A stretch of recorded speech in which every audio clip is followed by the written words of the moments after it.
Now, good morning, students. This is the book of class 5th science. And yesterday we have learned about communicable disease and spread of disease. And I already I taught one topic, disease that spread through air. हम लोग वो पढ़ चुके थे. Now our next topic is disease that spread through water. So please student open page number 20. आप page number 20 खोलो. Disease that spread through water. अब देखिए वाटर से कौन कौन सी बीमारियां फैलती हैं. Disease like cholera, typhoid, jaundice and diarrhoea are spread by contaminated water. इसलिए हमें कभी भी मिनरल वाटर का ही यूज़ करना चाहिए. हमें प्यूरिफाई किया हुआ वाटर ही ड्रिंक करना चाहिए. और हमें disease that spread through food. अब देखिए फूड से कौन कौन सी बीमारियां फैलती है. Disease are also spread through food in many different way. बहुत अलग अलग तरीकों में खाने से भी बीमारियां फैलती हैं. Germs grows on garbage and dirt. Germs जो हैं वो गार्बेज और डर्ट से ग्रो करते हैं, गंदगी से और कूड़ों कचरों से. Flies sit on them and carry the germs that stick to their legs. क्या होता है? Flies sit on them and carry the germs that stick on their legs. कोई भी वो क्या बोलते हैं, फ्लाइज सिट, मच्छर या मक्खी आती हैं और वो क्या होते हैं, उन सब में जर्म्स कंटेन होते हैं और वो आके हमारे लेग्स पे, उसके लेग्स में क्या होते हैं, वो लेग्स के थ्रू स्टिक करते हैं. When this flies sit on uncovered food, जैसे मक्खी और मच्छर क्या होते हैं, अनकवर्ड मतलब कि बिना ढके हुए खाने पे आके बैठ जाते हैं. कहीं से कहीं भी गंदे जगह से आते हैं और वो आके बैठ जाते हैं. The germ settle on the food and contaminate it, और उस पर बैठ के वो गंदगी को फैलाते हैं, जर्म्स को फैलाते हैं. There are germs in the dust and soil.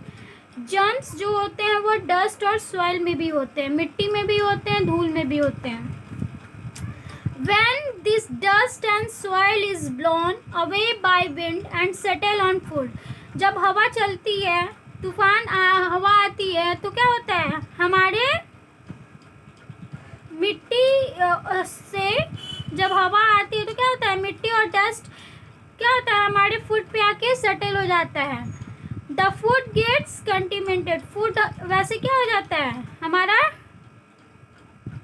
कंटिमेंटेड हो जाता है. इट मीन्स कि it is not healthy for our body. ये हमारे लिए हेल्दी नहीं होता है. When people suffering from intestinal disease do not wash their hands properly.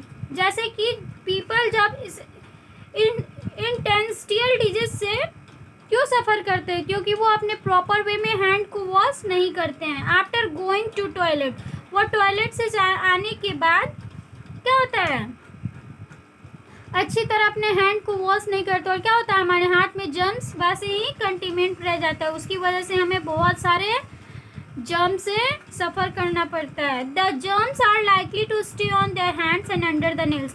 वो जर्म्स क्या होता है, हमारे हैंड्स और हमारे नेल्स में रह जाते हैं. व्हेन दे टच फूड, जब हम खाना को छूते हैं, the germs in their hand get transfer. हम जब हमारे हाथ का जो जर्म्स होता है वो हमारे फूड में जाके कंटिमेंट हो जाता है, मिक्स हो जाता है, ट्रांसफ़र हो जाता है. Anybody eating contaminated food is like to fall. और जब वो कोई भी खाना खाएंगे तो जाहिर सी बात है कि वो बीमार पड़ेंगे ही पड़ेंगे. Disease that spread through insects. अब देखिए कीट पतंगों से कौन सी बीमारियां होती हैं. Disease like malaria, plague and dengue are spread by blood sucking insects like mosquito and fleas.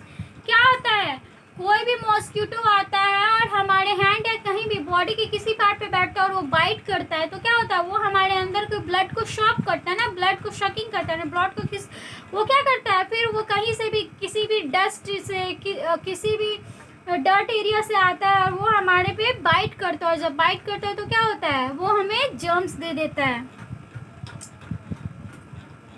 और उसकी वजह से क्या होता है, हमें मलेरिया हो सकता है, डेंगू हो सकता है, प्लेक्यू हो सकता है, malaria is caused by the bite of the female anopheles mosquito.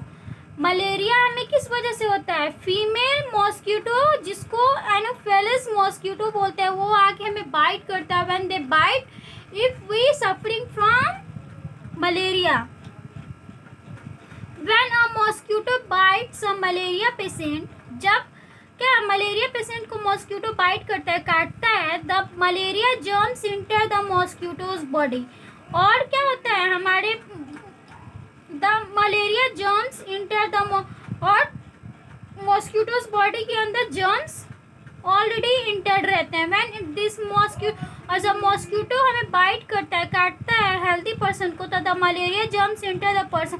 और जब मॉस्किटो हमें बाइट करेगा तो उसका जो जर्म्स होता है वो हमारे बॉडी के अंदर इंटर हो जाएगा, एंड दिस कॉज मलेरिया, और उसकी वजह से हम मलेरिया से सफ़र करेंगे। Now last, disease cause through direct contact. देखिए डायरेक्ट कॉन्टेक्ट की वजह से skin disease are caused by direct contact. Skin disease ऐसी बीमारी है जो डायरेक्ट कॉन्टेक्ट से हो जाती है, थ्रू द क्लॉथिंग और articles of an ill person, जैसे कि कपड़ों से। और मानिए कोई इल पर्सन है, उसकी कोई भी अगर इन्फेक्टेड चीज़ें को हम टच करते हैं, हमारी स्किन पे आते हैं, तो क्या होगा, उसे में इन्फेक्शन होगा, हमें उससे स्किन डिजीज हो सकता है। Now prevention of communicable disease bye maintaining hygiene. देखिए हमें कम्युनिकेबल डिजीज से कैसे बचाव करना चाहिए, कैसे प्रिवेंट करना चाहिए? बाय मेंटेनिंग हाइजीन, हमें स्वच्छता को हमें हमेशा क्लीननेस को मेंटेन रखना चाहिए। Hygiene includes a set of practices which help in keeping good health and preventing disease। स्वच्छता ऐसी चीज़ है, अगर हम अपने आसपास एरिया को या फिर खुद को हम क्लीन रखेंगे तो वी नेवर इल, हम कभी भी बीमार नहीं हो सकते हैं। और इसलिए हमें अपने हाइजीन को हमेशा प्रिवेंट करना चाहिए, हमें हमेशा अपने आसपास अपने हर चीज़ों को क्लीन रखना चाहिए। Given here a few rules of hygiene which you should always try to follow। यहाँ पे कुछ रूल्स दिए गए हैं हाइजीन के, जो हमें हमेशा फॉलो करने चाहिए। First, before eating wash your hands to remove the dirt and germs on your hands. हमें कभी भी खाने से पहले अपने हाथ को अच्छी तरह साफ करना चाहिए, ताकि हमारे हाथ से डर्ट और जर्म्स हट सके, रिमूव हो सके। So I think you understood very clearly this topic। So in next video we will be learn about by maintaining hygiene some rules and regulations, so it's okay।